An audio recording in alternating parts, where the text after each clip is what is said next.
Welcome to a series of netcasts brought to you by Yale University. As part of the Association of Yale Alumni Reunion Weekend events, Professor Paul Freedman, Chester D. Tripp Professor of History, delivers a lecture exploring the relevance of the medieval Christian Crusades to today's conflicts involving Islamic resentment towards the West. So I'm Paul Freedman. I teach in the history department. I've been at Yale, it'll be 11 years in September. I taught before then at Vanderbilt in Nashville, Tennessee. And my field is medieval history. I also have an interest in the history of food and cuisine. How those go together, I can tell you in question time if you're interested. I just mention it because I had an interview, a phone interview this morning with a radio station in Wichita, Kansas, about food and cuisine. So it's kind of peculiar for me to switch gears now to talk about two things with you today.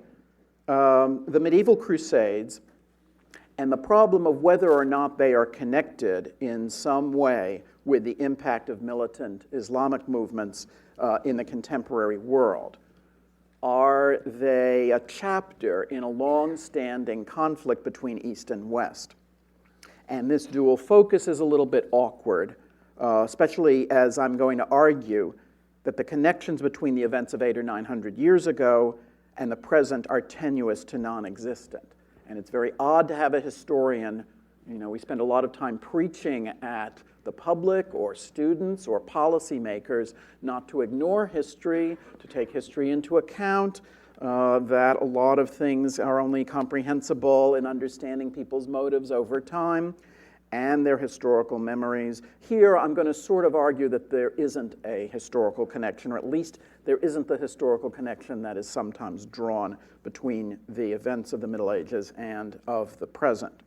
But in order to deal with the question of medieval origins of contemporary religious and political problems, it's necessary to discuss what actually happened in the Crusades. So I'm going to jump back and forth a little. I hope that won't be too disconcerting. If we go back to the summer of 1095, the Pope at that time, Urban II, addressed a general council of the entire Latin or Roman Church, which was meeting in the southern French town of Clermont. We don't have an authoritative version of what he said. Rather, we have several conflicting accounts by chroniclers writing after the fact. This speech was apparently an electrifying one of the most important speeches in history.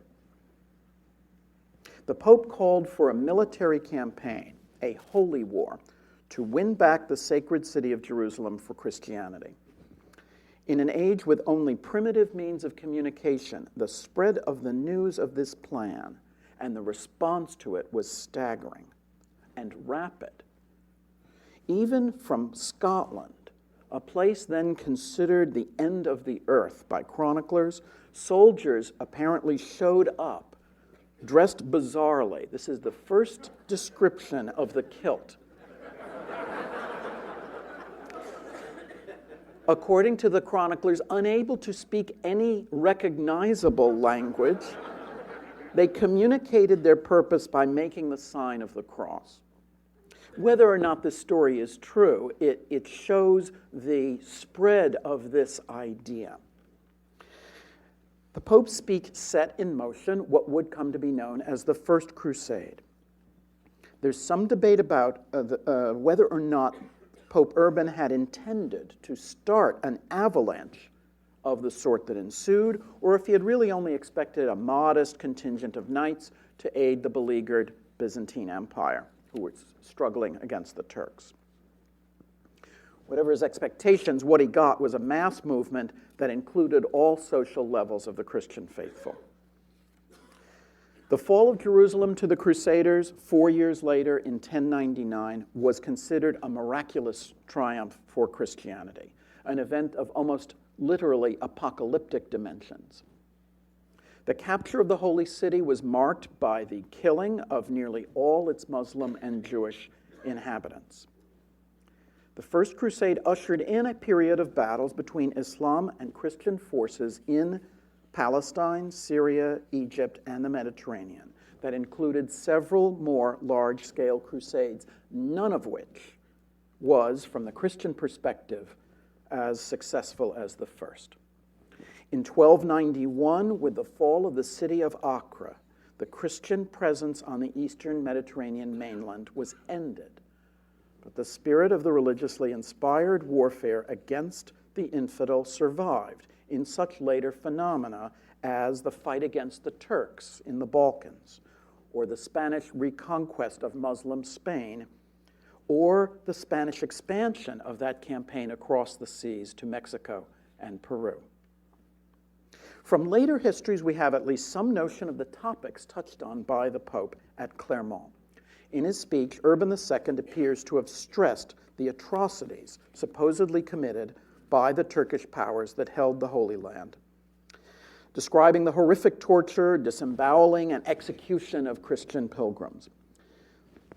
But by 1095, Jerusalem had been in Muslim hands for over 400 years. So the emphasis here was not on Islamic possession of Jerusalem, but rather on the persecution of Christian pilgrims. Beyond these stories of mistreatment, Urban outlined something more revolutionary, and that is a vision of holy warfare. He contrasted the soul-damning internecine fighting of feudal Europe with the waging of a just war in the name of God. This was new. Popes and clerics had allowed for the existence of just wars since St. Augustine. But here we have a war that's not merely forgivable, but holy, virtuous, bestowing spiritual merit on its participants. In line with tradition, the Pope claimed the ability to forgive sins and their consequences and have that forgiveness recognized by God. As successor to St. Peter, to whom Christ, in the book of Matthew, had given the power of the keys of salvation and damnation, Pope Urban II offered those who pledged to go on this expedition spiritual benefits that were widely interpreted as what would later be called an indulgence. That is, a wiping clean of the slate of sinfulness. And this is important in a world in which getting ahead usually meant engaging in warfare and killing people, and so committing quite obvious and bloody sins. So the opportunity to atone, and to atone by doing what you liked best, had a clear attraction. This combination of military and spiritual venture combined what would at first glance appear to be contradictory notions. A life devoted to God on the one hand, and a life devoted to armed violence on the other. But these are the two things that most characterize the Middle Ages. If you were playing one of those games, where you have to describe a plot in 5 or 10 words, what is the plot of Hamlet? You have 10-word limit. Here you could summarize the Middle Ages as warfare and intense religiosity. 4, or something like that. To combine these two, warfare and intense religiosity, was therefore to create a powerful instrument, an idea that would last for centuries. The term crusade was never used in this era. It's an historian's word dating from the 19th century. Medieval preachers and the popes use understatement. They speak of a trip to the Holy Land or an armed pilgrimage. But it was indeed a holy war of Christians against Muslims, aimed at the places associated with the life of Christ, a war that conferred heavenly rewards as defined by the Pope. And this compound of ideas formed the basis of a series of immense and largely unsuccessful campaigns from the late 11th century until, or according to some interpretations, even beyond the discovery of America. I'm going to describe in outline the peculiar twists and turns of the crusading movement after the startling success of the First Crusade, but before that, I want to turn to the impact of the events of September 11th, 2001 on both popular and academic understanding of their significance. It's certainly not among the important aspects of this set of atrocious acts on September 11th that it gave new attention to medieval history.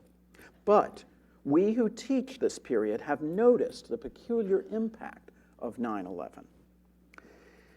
There are three things that have had this effect of increased student interest, increased public interest. And it's a very odd combination. Tolkien, Lord of the Rings, is number one. Number three, I guess, is Harry Potter. And 9/11.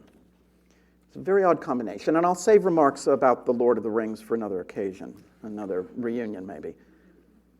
But there are many reasons why the 2001 attacks came as such a surprise. And here I'm not talking so much about the intelligence information, but the conceptual idea of religion and politics combined in this particularly lethal way.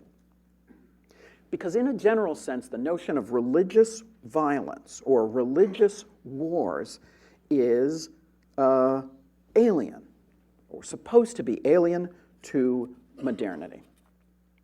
In colleges, we so seldom teach, certainly not as a requirement, the religious wars that mark the course of Western civilization.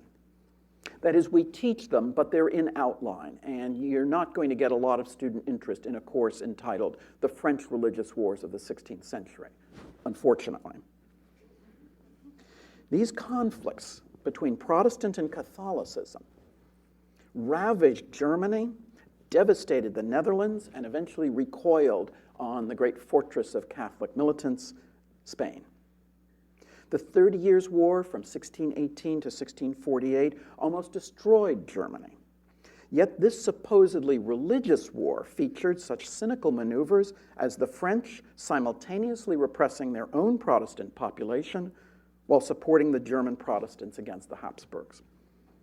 Against both the fanaticism of religious enmity and the manipulation of this fanaticism, scholars such as Montaigne, Hobbes, Locke, and eventually the founders of the Enlightenment advanced this idea of separating church from state.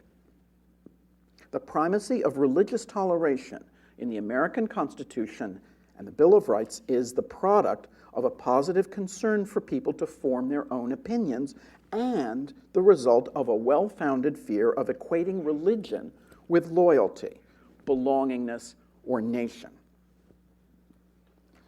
The age we now live in is disturbing because the combination of religious and political fanaticism and callous disregard for human life that accompanies such convictions is by no means dead, as it was supposed to be. This attitude of religious and political fanaticism can't be fit into a template of rational actors that scholars of globalization, economists, futurologists, and political scientists sometimes assume. Rational choice theory has problems with situations in which people are willing to act on the basis of extreme ideas that don't make sense in terms of material self-interest. If people behave in this way, then they're hard to predict, and their plans are hard to understand. I'm sure I'm not telling you anything you don't know. In the 1990s, the orthodoxy was the defeat of communism would mean the expansion of freedom and the end of nationalist, religious, and socialist mythologies that previously had caused wars. We'd all be too busy shopping to bother with ideology. Outside a few remote and irrelevant enclaves, it was going to be inconceivable that people should be motivated to kill others for immaterial ideas. The history that was supposed to have come to an end in Francis Fukuyama's famous The End of History was the hatred of others for injuries in the past. This was an accurate diagnosis, but an inaccurate prediction. History is a dangerous form of knowledge, particularly half-digested history. If you look at some of the unfortunate enclaves of religious sentiment and violence of the 1980s and 1990s, such as Northern Ireland or the former Yugoslavia, there was, on the part of the combatants, an extraordinary knowledge of history. So that, for example, the Battle of the Boyne in 1689, the Battle of Boyne in 1689 is a great defeat for Catholic Ireland and celebrated in a provocative way by Ulster Unionists, Protestants, a way that routinely provoked riots and bombings. Everyone involved in those controversies, and indeed everyone in Northern Ireland, whether directly or indirectly involved, and in the Republic of Ireland, knew about the Battle of Boyne. One might have dreamed of a time when young people might not care about this battle or have never heard of it. And indeed, that time has arrived, at least in the booming and sleekly modern Republic of Ireland. You know, people are as unlikely to have heard of it as if you asked a random sampling of people on the Yale campus. The same with the Battle of Kosovo in the 14th century, when Serbian Christian armies were annihilated by the Turks. This defeat is the touchstone of Serbian nationalism and identity, and is one of the reasons the Islamization of Kosovo and its separation from Serbia is so resented. It will take a long time before this battle is forgotten. Thus, Fukuyama's insight was that the forgetfulness of history, or setting it aside, detoxifies. Even if the world becomes homogenized, even if people are drinking at Starbucks or buying Swatch watches everywhere, this bland sameness would, it is asserted, be better than the grand and terrible conflicts that have characterized the past. So why are we surprised by what is going on? I would say, again, it's because history and religion are not supposed to act this way. When in his first interview after September 11th, Osama bin Laden referred to the tragic loss of Al-Andalus to the Christians and referred to it as something he was trying to reverse, not only were broadcast journalists baffled what this reference to the fall of Islamic Spain meant, a process that culminated in 1492, but it seemed to be astounding to be murdering people now out of resentment over something that had happened 500 years ago. In the immediate aftermath of 9/11, a lot was said about Islam's failure to modernize and its medieval ideas of religious orthodoxy or armed religious struggle, or segregation of women. It's certainly not correct that these are medieval ideas, because Islam in the Middle Ages was probably more open in general and tolerant than Christianity. Our colleague Maria Menocal's book on 10th century Cordova, The Ornament of the World, had an important contemporary resonance, for it showed that Muslim-ruled, multi-religious, and ethnic societies existed in the 10th century. A society that was not only brilliant and wealthy, but uninterested in orthodoxy or even religious uniformity. Modern extremist forms of Islam are modern, born as a reaction against the West in the 19th and 20th centuries. They have very little to do with some age-old conflict between the Islamic and Christian worlds. They certainly don't go back to the medieval Crusades. Before the modern era, Muslim thinking about the Crusades was scarce. There was very little of it. After all, the Muslims had won. The Eastern Mediterranean remained Muslim from 1291 until almost exactly, 506 years later, when Napoleon carried his global wars into Egypt. And this was then followed up by the European dismemberment of the Ottoman Empire. And it's at this point, when Egypt came under British influence, or Syria and Lebanon became basically French provinces, colonies, that the idea of this being an extension of the ancient European Crusades came to be asserted in Islamic intellectual circles. But what about the Crusades? On the one hand, the jihadist Islamic spokesmen who appear on Al Jazeera seem to be obsessively interested in these distant campaigns, while on the other, the West in general, and the US in particular, has no idea of the reverberations or pseudo-reverberations of the distant past. So now it's the West that doesn't think about the Crusades, as witness the furor created when President Bush called for a crusade to rid the world of terrorism. The reaction that got in the Islamic world led to the abolition of the word from the White House's vocabulary. But seriously, I mean, how could anyone believe that Allied or American armies in Afghanistan or later Iraq were the expression of some long-term Christian plan? There are some ways, but really the accusations against the West in the Islamic world tend to be not about Christianity, but about the ungodliness of the West, the absence of religion, its materialism, its immorality.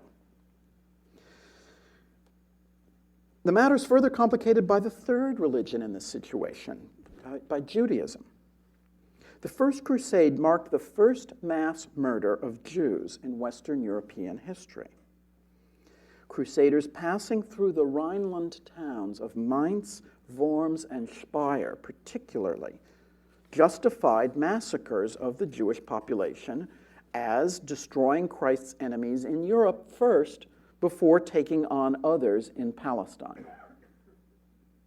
The growth of an aggressive Christian consciousness in Europe coincides with the rise of anti-Jewish feeling and legislation, which would later result in the expulsions of Jews from most Western European countries. The connection between Crusades and anti-Jewish feeling has ironic modern overtones, as one of the themes of militant Islamic attacks against the West is that Christian attacks on Islam are also secondarily an expression of Jewish financial conspiracies. Yes, well, I mean, I don't have to show that the jihadist interpretation of the Crusades is wrong, but what is significant is Islamic opinion of the Crusades before the rise of more stridently anti-Western Islamic movements. Muslim chronicles of the era of the Crusades depict the Westerners, whom they called the Frange or Franks, as barbarians, great fighters, unusually ferocious, capable of any atrocity to terrify their enemies. It's the French, the Franks, who are portrayed as terrorists, capable of such acts as killing and then eating their Muslim prisoners for fun. The Muslims see themselves as maybe not tough enough for these savages. The incident in which the Crusaders ate their prisoners was actually the result of desperate hunger. At least we know this really occurred because the Crusaders wrote to the Pope about it in order to obtain absolution. They said they were really hungry.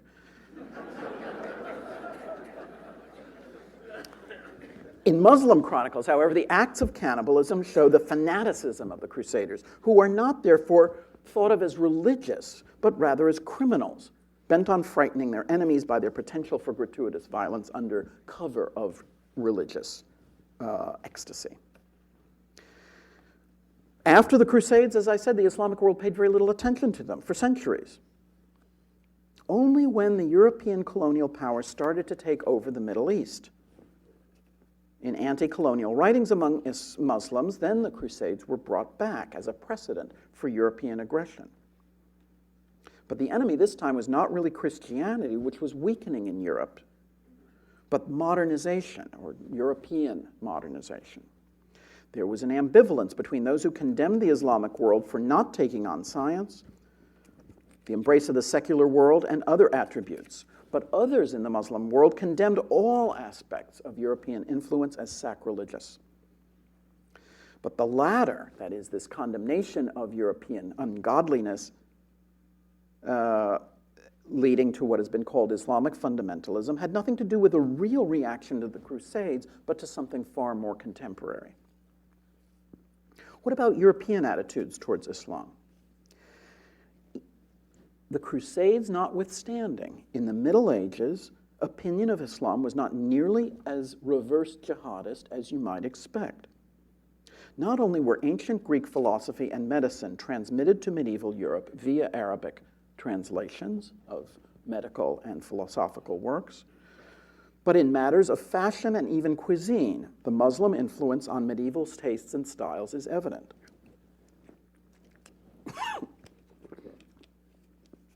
Things like the use of spices, or rose water and dried fruit in medieval cookbooks. tales and legends taken from Arab and Persian folklore, which show up in Western European stories, styles of armor and ornamentation. Medieval literature is full of mysterious and sometimes virtuous or even secretly Christian heroes of Muslim origin.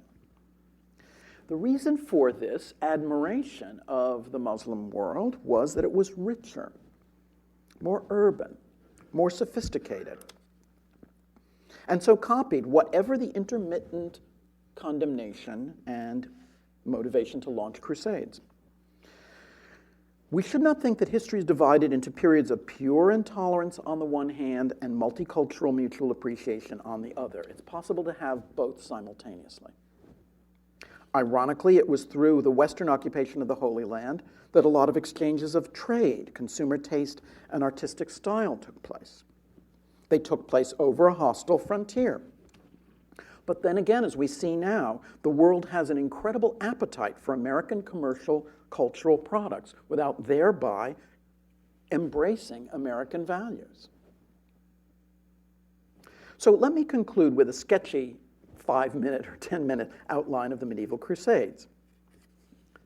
I'm going to remind you of some things you may not have thought about for many years since you were students, and try to put them in some historical perspective as enterprises with few connections to the contemporary world, but disturbing ones, such as they are.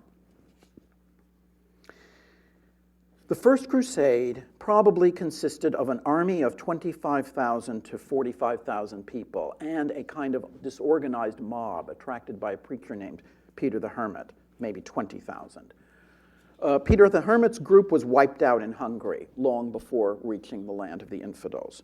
About 20,000, or 15 to 20,000 people made it to the Holy Land, where they did indeed encounter incredible problems of unfamiliarity with the terrain, suffering in the heat, thirst, and particularly starvation.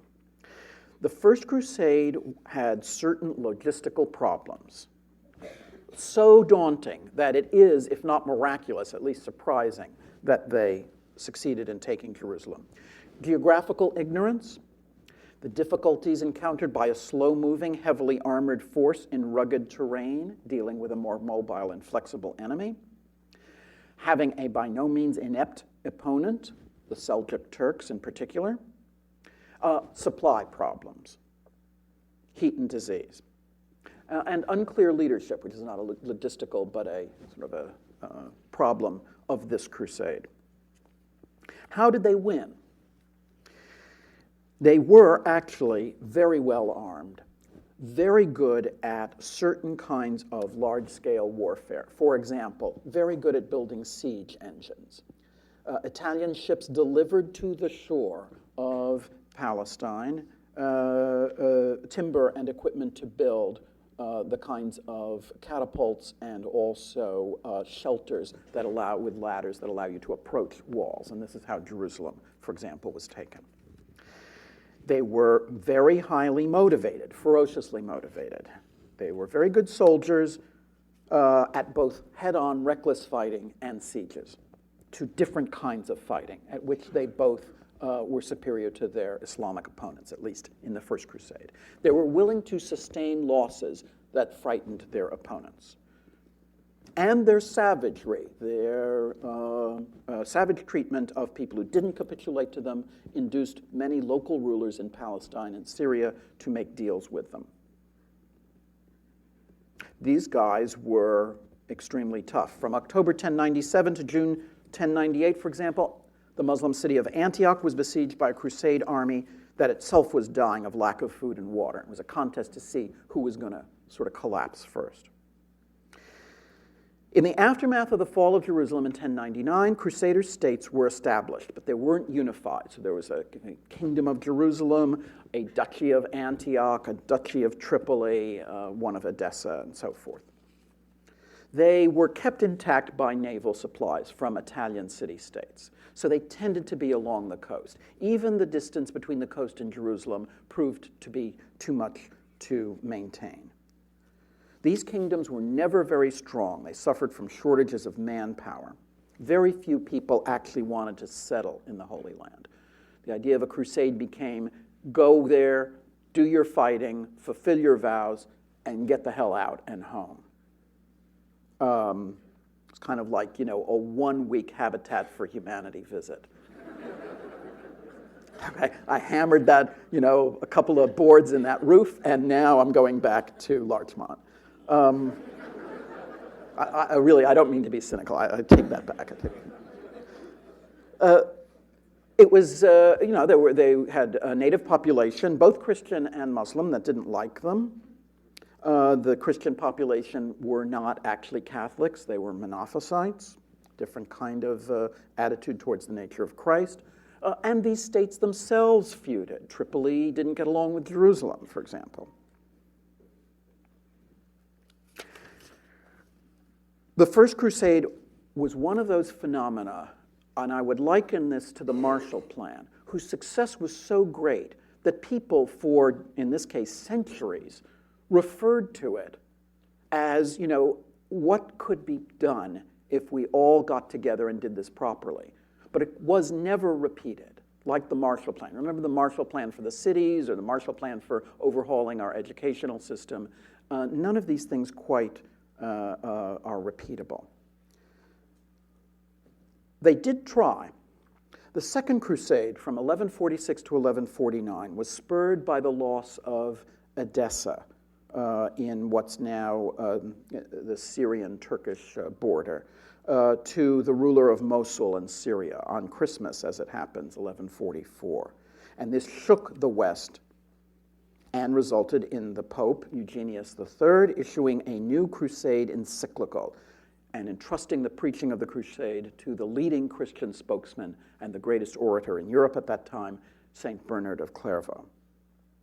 In March 1146, Bernard preached a sermon at Vézelay as the King of France, Louis VII, stood by his side. And here we do have the text and reports from people at the scene who said, the speech made everybody cry, fall to their knees, take up the cross.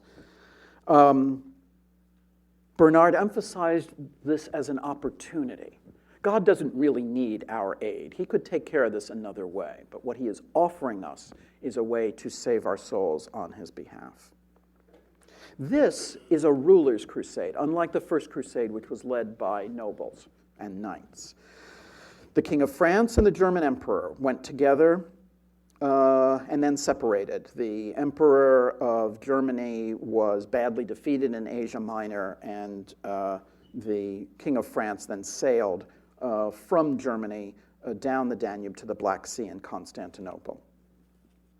The armies that arrived were formidable but very badly led. In the end, they weren't able actually to do anything, and the armies eventually dissipated, partly from disease. And the Second Crusade worked on its other fronts. It resulted in the capture of land from Muslim Spain and in the capture of land in eastern Germany from pagan Slavs. So it was successful from that point of view, but it was a tremendous failure and sent the same kinds of shockwaves, but in reverse, through Europe. St. Bernard's explanation was simply that God had punished us for our pride and sinfulness. Despite this debacle, the ensuing decades were relatively peaceful and prosperous. Mid-12th century is about as good as it got for the Crusader states. But this changed with the unification of Muslim forces. As long as Islam was divided, the Crusader states flourished. But they were united under Nur al-Din, known in the West as Saladin, who seized Edessa and Syria and ultimately Egypt.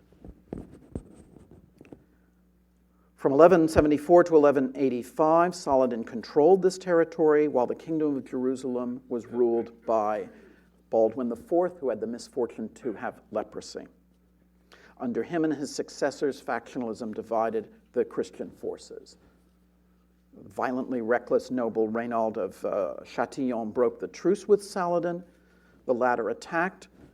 A faithful battle on July 4th, 1187, the Battle of Hattin, resulted in the defeat of the larger Christian armies by Saladin.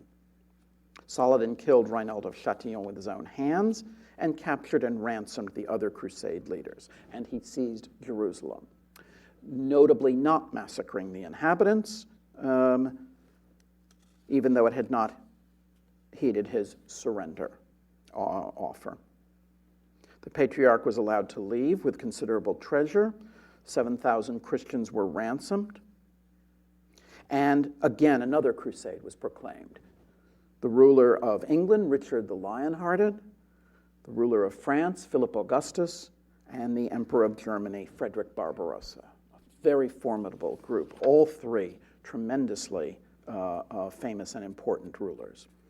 The Third Crusade was a partial success. Frederick didn't make it. He died crossing a river in Asia Minor. Philip II, one of the greatest kings of France, was actually a very unenthusiastic soldier and preferred to intrigue against his enemy, Richard the Lion-Hearted, in Europe to actually fighting in the Holy Land. He left quickly. Richard loved being in the Holy Land. He was a very good soldier and enjoyed himself immensely. And he effectively salvaged a difficult situation. He didn't take Jerusalem, but he stabilized the coastal realms. For his pains, he was captured on the way back by a Christian enemy, the Duke of Austria, and held for a ransom equivalent to the gross national product of England, which they came up with. So the Third Crusade was a limited success, and it bought, really, I guess, a century of Christian survival in the Holy Land, although it did not lead to the anticipated capture of Jerusalem. After that, you start to have a very odd set of crusades. The Fourth Crusade, famous, notorious, begun in 1202, culminating not with the capture of Jerusalem, but the sacking, pillaging, and takeover of the Christian city of Constantinople. It's not that they misread their directions, but that the religious separation between the Orthodox and the Catholic world led to a kind of mistrust, culminating in this unexpected result. In 1206, a crusade was proclaimed in southern France against heretics, not against Muslims at all, on the understandable, although in retrospect certainly unjustified grounds that domestic subversion is more dangerous than foreign enemies. The Albigensian Crusade, as this is known. The last great crusade of Europeans to the Holy Land was under Louis IX, St. Louis, in the mid-13th century. After that, you have a series of wars against the expansion of Islam, particularly against the Turks. So a crusading army was defeated at Nicopolis in 1396. Crusaders were sent to aid Constantinople in 1453. One of the conventional points to say the Crusades ended is 1464. In that year, Pope Pius II proclaimed a crusade and personally promised to lead an army against the Turks. The port of Ancona was to be the rendezvous point, and the Pope showed up, and almost no one else did. The elderly Pius II, who interestingly enough had begun his career as a humanist, as a secular writer. His writings are humorous, witty, learned. In his later life, he turned to religion very seriously. But while 1464 might mark the end of the Crusades, it does not mark the end of this combination of religious conviction and military power. Because that combination was more successful than the actual effort to take the Holy Land. It was applied to such enterprises as the Portuguese explorations of Africa and their eventual arrival in the Indian Ocean. When one of the Muslim traders in Calicut, the Indian city that da Gama landed at, asked one of his crew, in Spanish, which they both understood, "What the hell are you doing here?" The sailor said, "We came for spices and Christians." Another thing that might seem contradictory, but whose combination would prove to be very powerful. The Spanish conquests in the New World established, among other things, the cult of the Virgin Mary, the particular worship of the Virgin Matamoros, killer of the Moors, which still exists throughout what was going to become Latin America. So the Crusades do have a modern impact. They have an enduring historical significance. They can be made to look as if they are part of, or even the origin of, long-standing clashes of civilizations, either the first stirrings of Western energy against the Islamic world or the beginnings of a religious confrontation.